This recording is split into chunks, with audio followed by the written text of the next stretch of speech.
400 টাকার 2 বছরের সমমূল্য চক্রবৃদ্ধি 441 টাকা হলে বার্ষিক চক্রবৃদ্ধি সুদের হার জানতে চাইছে। তা দেওয়া আছে কি, মূলধন পি দেওয়া আছে, পি ইকুয়াল টু হচ্ছে 400 টাকা ধরে নিলাম। এরপরে আসছে হচ্ছে 2 বছরের যে সমমূল্য অ্যামাউন্টটা দেওয়া আছে সেটাকে আমায় দেখাতে হবে। 2 বছরে আচ্ছা সমমূল্য আচ্ছা টাকা আর কি অ্যামাউন্ট, এটাকে এ ধরে নিলাম, ঠিক আছে। সেটা হচ্ছে 441 টাকা। আচ্ছা, আর কি জানতে পারি, আর জানতে পারি হচ্ছে সময়টাকে আমি ধরে নিলাম এন ইকুয়াল টু দিয়েছে 2 বছর, ঠিক আছে, এন ইকুয়াল টু 2 বছর হলো। আচ্ছা, এবার চক্রবৃদ্ধি হারের যে সুদ হয় তার একটা সূত্র রয়েছে। আচ্ছা, চক্রবৃদ্ধি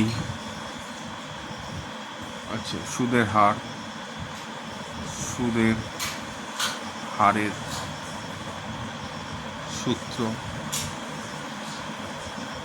সূত্র সেটা কি দাঁড়াচ্ছে, চক্রবৃদ্ধি সুদের হারের সূত্র। আচ্ছা, এটা হবে হচ্ছে এ ইকুয়াল টু পি ব্র্যাকেট হচ্ছে 1 প্লাস আর বাই আর হচ্ছে রেট অফ ইন্টারেস্ট, হ্যাঁ, আর বাই 100। আচ্ছা, এখানে সময়টা হচ্ছে এন ধরেছি, এন দিয়ে দিলাম।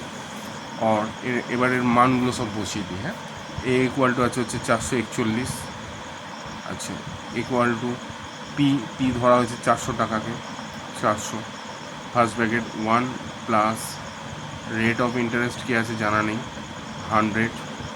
আচ্ছা, এন যেটা আছে, এন কত, এন হচ্ছে 2 বছর, এটা ধরেছি। আর আচ্ছা, এগুলোকে এই পাশে নিয়ে আসি, একে এই পাশে নিয়ে যাই, হ্যাঁ। তাহলে হচ্ছে 400 1 plus r by 100 by square equal to 441। আর আচ্ছা, এবার এক কাজ করি, এটাকে এ পাশে রাখি, এটাকে এ পাশে পাঠিয়ে দিই 400 টাকা। আর আসছে হচ্ছে 1 plus r by 100 square equal to 441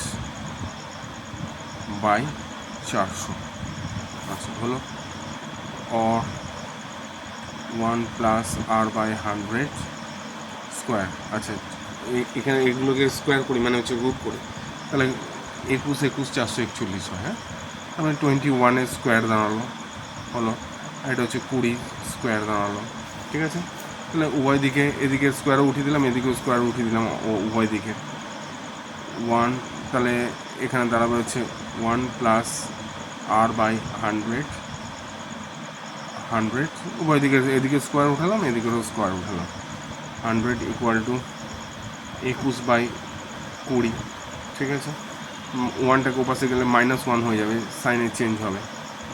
R r by 100 equal two 21/20 -1, +1 ছিল, এই পাশে এলে -1 হয়ে গেল। আর আর বাই 100 ইকুয়াল টু, আচ্ছা, লসাগু হলো 20, তার মানে 21 minus 20। R by 100 equal to 1 থাকবে, 1/20 হলো। তাহলে আর এর মান বার করতে হবে। আর ইকুয়াল টু কোনাকুনি বজ্র গুণন হবে, তাই তো, মানে বজ্র গুণন হবে, 2r হবে। আচ্ছা, আমি এভাবে করতে পারি, 2r ইকুয়াল টু 100 ইন্টু 100। और r ইকুয়াল টু আচ্ছা, এখানে কিছু একটা ছোট্টখাট্ট ভুল হয়েছে, সেটা হচ্ছে এইটা 20 হবে, 20, তার মানে এখানেও 20, ঠিক আছে। এই যে 20 ছিল, এখানে 20 হবে, সেটাও একটু ভুলে গেছি। আচ্ছা, r ইকুয়াল টু 100/20, তার মানে 2 5, অতএব r ইকুয়াল টু 5। তাহলে বলেছে, উত্তর বলেছে কী বার করতে বলেছে, চক্রবৃদ্ধি সুদের হার কত।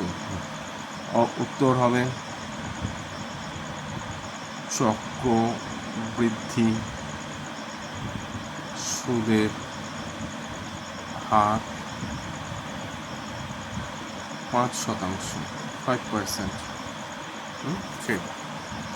এই ভিডিওটা যদি মনে হয় ভালো লাগলো অঙ্কটা, তাহলে একটা লাইক দিয়ে দেবেন, আর এরকমই বিভিন্ন অঙ্কের সমাধান পেতে হলে চ্যানেলটাকে সাবস্ক্রাইব করে নেবেন।